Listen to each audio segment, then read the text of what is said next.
Hey all, welcome back to my YouTube channel Forex with KFC. I hope you all are fine. तो आज मैं आपके साथ again XAU USD which means के gold के weekly basis के analysis share कर रही हूँ। यहाँ पर D1 चार्ट ओपन है गोल्ड का, तो देखेंगे कि नेक्स्ट वीक के लिए हमारे पास गोल्ड में क्या स्ट्रक्चर अवेलेबल है, क्या ट्रेंड अवेलेबल है, किस टाइप का चार्ट पैटर्न अवेलेबल है अगर है तो, और नेक्स्ट वीक में गोल्ड को किस प्राइस पर अज्यूम किया जा सकता है, इसके क्या हाइज एंड लोज अवेलेबल हैं, डेटाज एंड न्यूज़ के हवाले से बात करेंगे। So without any further delay, let's start it. सबसे पहले हम बात कर लेते हैं गोल्ड के बिहेवियर की कि लास्ट वीक में हमें गोल्ड किस तरह का परफॉर्म करता हुआ दिखाई दिया, इसने अपने कौन कौन से रेजिस्टेंस एरियाज को या सपोर्ट एरियाज को ब्रेक किया और हमें किस प्राइस एरिया पर इसकी क्लोजिंग मिली। जैसा कि आपको ये स्ट्रक्चर नजर आ रहा है जिसके अंदर सपोर्ट एंड रेजिस्टेंस एरियाज की लाइंस हैं, प्राइस लाइंस ड्रॉ हुई हैं। तो ये स्ट्रक्चर मैंने आपके साथ शेयर किया है, ये मैंने आपके साथ day by day and week by week videos में बनाया है अपने एनालिसिस में। अगर आपने मेरी प्रीवियस वीडियोस को वॉच किया है, एनालिसिस को वॉच किया है, तो आपको इसका बहुत अच्छे से अंदाजा होगा कि कौन सी लाइन मैंने किस टाइम ड्रॉ की थी और आपके साथ किस तरह मैंने ये सारा स्ट्रक्चर तैयार किया था गोल्ड का। लेकिन जैसा कि आप देख रहे हैं इस कैंडल को, जो हमें यस्टरडे विच मीन्स के वीक के लास्ट डे फ्राइडे में मिली, जिसका स्टार्ट हो चुका था थर्सडे से, लेकिन हमें इसका एंड होते हुए दिखाई दिया फ्राइडे को विच मीन्स के यस्टरडे को। और इस कैंडल ने जो हमारा सारा स्ट्रक्चर तैयार था जिसमें हमारे लोअर लोज थे, रेजिस्टेंस एरियाज थे, सपोर्ट एरियाज थे, हमारे लेवल थे, उनको ब्रेक कर दिया है विच मीन्स के उनका ब्रेकआउट कर दिया है। और अब ये जो सारा स्ट्रक्चर है ये हमारे लिए यूजलेस हो गया है अनटिल और अनलेस जब तक कि हम दोबारा गोल्ड को इन प्राइस एरिया की रेंज में आता हुआ नहीं देखते। यहाँ पर अब आपके साथ मैं प्राइस की बात करती हूँ कि गोल्ड की हमें क्लोजिंग किस प्राइस पर मिली।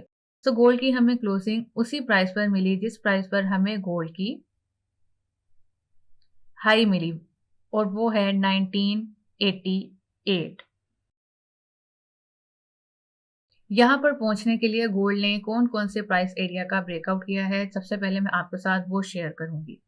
1988 के प्राइस एरिया पर आने के लिए गोल्ड ने अपने किस किस लेवल्स के प्राइस एरिया का ब्रेकआउट किया है मैं आपके साथ वो शेयर कर रही हूँ, जिसमें 1945, गोल्ड में 1910 का लेवल जो मैंने आपके साथ कई बार शेयर किया है, अपनी प्रीवियस वीडियो में भी मैंने आपके साथ शेयर किया था जब मैंने आपको एंट्री 1860 टू 70 से लॉन्गर टर्म के लिए कही थी। तो मैंने आपको कहा था कि आपने 1890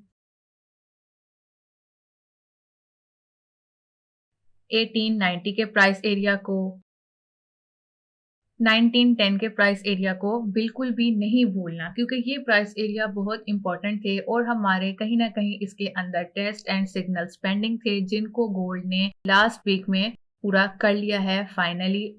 अगर आप मेरी प्रीवियस वीडियोस को देख रहे हैं तो आपको बहुत अच्छे से पता होगा कि मैंने इन प्राइस एरिया की प्रिडिक्शन मैंने आपके साथ बहुत पहले ही अपनी हर वीडियो में की है। और अगर मेरी बात करें तो मुझे याद है कि मैंने अपनी हर वीडियो में आपके साथ इन प्राइस एरिया का जिक्र हर बार किया है कि अगर आपने सेल के लिए आना है तो आपने अपने लॉट साइजेस को मैनेज करना है, मनी मैनेजमेंट करनी है, और आपने ये नहीं सोचना कि गोल्ड अभी नीचे चला गया है, क्योंकि गोल्ड ने कौन सा लेवल टच नहीं किया, 1790। गोल्ड ने 1790 के लेवल को टच नहीं किया था। दैट इज वाई कि मैं आपको बार बार कह रही थी कि आपने 1890 और 1910 के लेवल को अपने माइंड में रखना है। और आपने देखा कि ट्यूसडे को ही हमें 1910 के प्राइस एरिया का ब्रेकआउट होते हुए दिख गया था जब डेटाज आए थे, मार्केट में वॉलेटिलिटी देखने को मिली थी। ये जो हमें मार्केट में इम्पैक्ट देखने को मिला, ये डेटास एंड न्यूज़ के हवाले से इम्पैक्ट देखने को मिला जिसको मैं आपके साथ शेयर करती रहती हूँ। मीटिंग मिनट्स थे, तो ये जो मार्केट में मार्केट डेटास के इम्पैक्ट होते हैं ये हमें ज़रूरी नहीं है कि ऑन द स्पॉट मिलें, ये हमें बाद में भी मिलते रहते हैं। जैसा कि अब आपको पता चल चुका है कि ये स्ट्रक्चर, ये लेवल्स हमारे लिए अब पेंडिंग हो गए हैं, क्योंकि हमें गोल्ड ने जो क्लोजिंग दी है वो 1988 के प्राइस एरिया की दी है और यही हमारा रेजिस्टेंस एरिया भी बन गया है। बट द क्वेश्चन इज, क्या गोल्ड अब हमें किस प्राइस एरिया से वापस आता हुआ दिखाई दे सकता है और अपकमिंग वीक के लिए इसके अंदर किस प्राइस एरिया को अज्यूम किया जा सकता है। फर्दर एनालिसिस के लिए मैं गोल्ड का यहाँ पर वीकली चार्ट ओपन कर रही हूँ। यहाँ पर मैंने वीकली चार्ट गोल्ड का ओपन कर लिया है और मैं in resistance and support areas को रिमूव कर रही हूँ। इन लेवल्स को मैं बिल्कुल भी रिमूव नहीं करूँगी क्योंकि ये गोल्ड के बहुत ही इम्पोर्टेंट लेवल हैं और आपने इनको माइंड में रखना है क्योंकि अपकमिंग डेज में हमने इन्हीं के ऊपर वर्क करना है। सो हमने इनको बिल्कुल भी फॉरगेट नहीं करना। सो यहाँ पर वीकली चार्ट पर जैसा कि आप देख रहे हैं, मैं यहाँ पर आपकी आसानी के लिए यहाँ पर मैंने आपकी आसानी के लिए वीकली चार्ट को जूम आउट कर लिया है ताकि आपको अच्छे से मैं समझा पाऊँ। एंड जैसा कि आप देख रहे हैं कि गोल्ड ने अपने इन लेवल्स का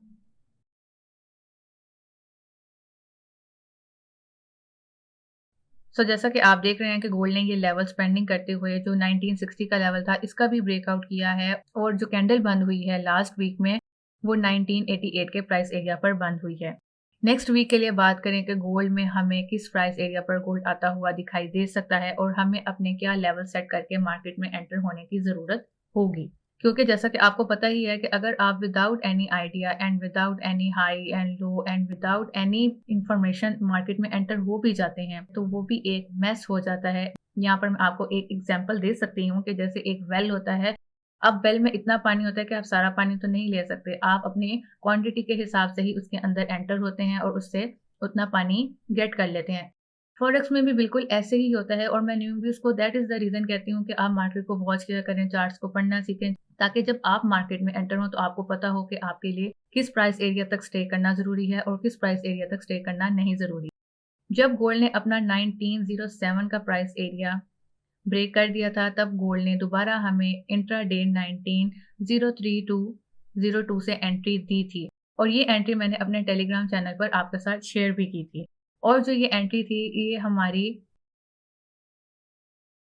150 पिप्स प्लस की एंट्री थी क्योंकि गोल्ड 1884 के प्राइस एरिया तक हमें आता हुआ दिखाई दिया था और यहाँ से हमें लग रहा था कि गोल्ड फर्दर डाउन जाएगा, लेकिन ऐसा कुछ भी नहीं हुआ। गोल्ड ने वहीं से रिवर्स ली और उस प्राइस को वो पेंडिंग करता हुआ अगेन गया 1907 के प्राइस एरिया को ब्रेक करने और उसके बाद उसने जो अपने फर्दर लेवल्स थे उनको ब्रेक किया और उसके बाद जो उसने अपनी क्लोजिंग दी वो आपके सामने ही है। ये चीजें आपको समझाना जरूरी होता है क्योंकि इससे आपको प्राइसिंग याद रहती है तो आपको टीपीस एंड एसएल एडजस्ट करने में आसानी होती है और आप इन्हीं प्राइस एरिया के अकॉर्डिंग अपने लॉट साइजेस भी मैनेज करते हैं। आपको एक मार्केट में स्ट्रक्चर आइडिया हो जाता है। सो नेक्स्ट वीक के लिए अगर हम देखें कि गोल्ड हमें किस प्राइस एरिया पर आता हुआ दिखाई दे सकता है, तो जैसा कि आप देख रहे हैं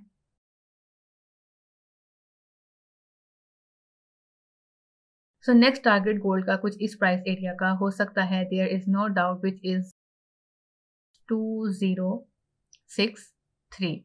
गोल्ड नेक्स्ट वीक में हमें इस प्राइस एरिया को अप्रोच करता हुआ दिख सकता है। मूवमेंट की यहाँ पर मैं बात नहीं कर रही। मूवमेंट के लिए तो हमारे पास बहुत सी ऑप्शन हैं कि हम सोच सकते हैं कि गोल्ड एकदम खुलते हुए एक न्यू हाई देकर, एक न्यू पीक देकर नीचे आ सकता है या फर्दर अप जा सकता है। यहाँ पर मैं आपके साथ जो शेयर कर रही हूँ वो गोल्ड के प्राइस हैं कि नेक्स्ट वीक में किस प्राइस एरिया को गोल्ड अप्रोच करता हुआ दिखाई दे सकता है।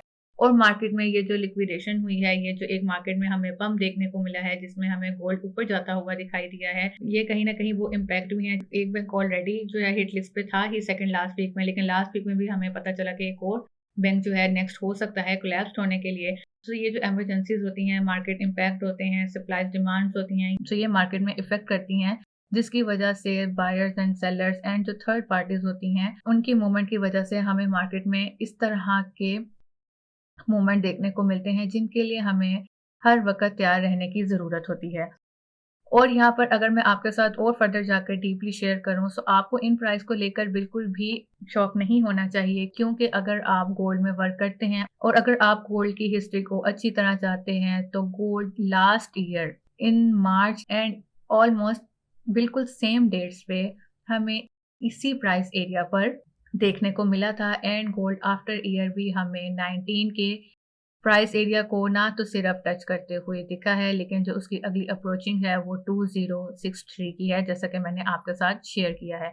तो अगर आपको ये चीज़ें पता होती हैं तो आप मार्केट में तैयार रहते हैं हर वक्त के लिए, हर तरह के अप्स एंड डाउन्स के लिए। So that is the reason कि मैं आपको कहती हूँ कि आपको नॉलेज होना बहुत ज़रूरी है।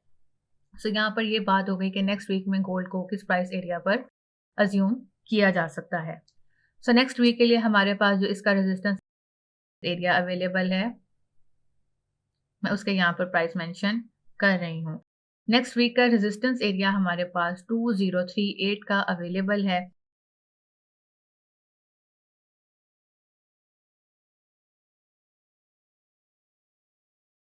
So this is our resistance area for upcoming week of gold। यहाँ पर सपोर्ट एरिया की बात की जाए तो मैं सपोर्ट एरिया,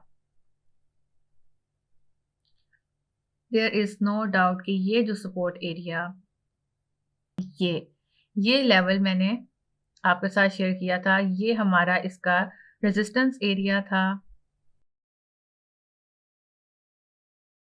ये हमारा इसका रेजिस्टेंस एरिया था। Now turn into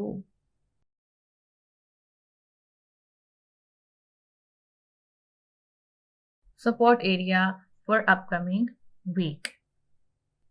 so 100 SMA moving average price की बात करें, वीकली चार्ट की हमारे पास क्या अवेलेबल है। सो वीकली चार्ट की 100 SMA मूविंग एवरेज के प्राइस हमारे पास 1816 के अवेलेबल है।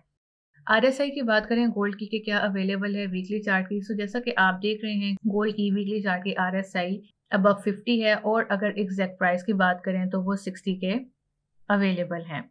और अगर अब हम गोल्ड की मूवमेंट की बात करें कि अब हमें इसके अंदर क्या मूवमेंट देखने को मिल सकती है, सो यहाँ पर हमें चांसेस हो सकते हैं कि गोल्ड कुछ इस तरह की मूवमेंट लेता हुआ हमें डाउनवर्ड की तरफ आता हुआ दिखाई दे, या हमें इस प्राइस एरिया से फर्दर कुछ ट्रेंड की तरह इस प्राइस एरिया को अप्रोच करता हुआ दिखाई दे। आपने दोनों सूरत में इसके अंदर कॉशन लेनी है और कॉशन के साथ ही एंटर होना है, जैसा कि मैंने आपको शेयर किया है। नेक्स्ट वीक के लिए अगर डाटा एंड न्यूज़ के हवाले से बात करें तो यहाँ पर चांसेस हैं कि गोल्ड में हमें अपवर्ड की मूवमेंट ज़्यादा देखने को मिल सकती है। तो आपने इसके अंदर कॉशन ज़रूर लेनी है। CPI डाटाज हैं, मीटिंग मिनट्स हैं, एंड अदर फर्दर और भी बहुत से डाटाज इंपॉर्टेंट हैं जिनको मैं आपके साथ डे बाय डे अपने टेलीग्राम चैनल पर शेयर करती हूँ और करती रहूँगी। सो अगर आपने मेरा टेलीग्राम चैनल ज्वाइन नहीं किया तो आप मेरा टेलीग्राम चैनल भी ज्वाइन कर सकते हैं। सो गोल्ड में नेक्स्ट वीक के लिए अगर एंट्री की बात करें तो उसके लिए मैं आपको अगेन D1 का चार्ट ओपन कर रही हूँ ताकि आपको मैं एंट्री के प्राइस अच्छे से समझा पाऊँ। सो यहाँ पर D1 का चार्ट मैंने ओपन कर लिया है ताकि मैं आपको एंट्री के लिए अच्छे से समझा पाऊँ प्राइसिंग को। सो यहाँ पर मैं आपको इसके अंदर एंट्री की अगर बात करें तो मैं आपको इसके अंदर मैं आपको इस प्राइस एरिया से इसके अंदर एंट्री सजेस्ट करूंगी, और आपका SL कुछ इस प्राइस एरिया का होगा और आपका TP कुछ इस प्राइस एरिया का होगा। सो अगर आप इस प्राइस एरिया से इसके अंदर एंटर होंगे तो आपने अपने लॉट साइजेस को मैनेज करना है, अपनी मनी मैनेजमेंट करके इसके अंदर एंटर होना है, और आपने जिस प्राइस को अपने माइंड में रखना है वो 2063 का प्राइस एरिया का लेवल है। सो एंट्री में इसके अंदर आपको डाउनवर्ड की ही सजेस्ट करूंगी, और इस प्राइस एरिया से मैं आपके साथ इसके अंदर एंट्री सजेस्ट कर रही हूँ। इस प्राइस एरिया तक का SL होगा और इस प्राइस एरिया तक की हमारी एंट्री होगी। नेक्स्ट देखेंगे कि हमें इसके अंदर क्या मूवमेंट देखने को मिलती है, हमें गोल्ड किस तरह का बिहेव करता हुआ दिखाई देता है, क्या हमें इसके अंदर इसी प्राइस एरिया से डाउनवर्ड की मूवमेंट मिल जाती है या नहीं, हम वो भी देखेंगे। और इंट्राडे एनालिसिस में आपके साथ अपने टेलीग्राम चैनल पर शेयर करती रहती हूँ, जिसमें मैं आपके साथ एंट्रीज भी शेयर करती रहती हूँ। तो जैसा कि मैंने आपको भी कहा भी है कि अगर आपने मेरा टेलीग्राम चैनल ज्वाइन नहीं किया तो आप मेरा टेलीग्राम चैनल ज्वाइन कर सकते हैं। सो आई होप कि मैं आपको गोल्ड का ट्रेंड, डाटाज एंड न्यूज़ के हवाले से इसके अप्स एंड डाउन, इसके लेवल्स अच्छे से समझा पाई होंगी। अगर आपको फर्दर कुछ पूछना हो तो आप कमेंट सेक्शन में पूछ सकते हैं, and also like, subscribe and share my channel. So see you in my next video. Have a great day. Bye bye.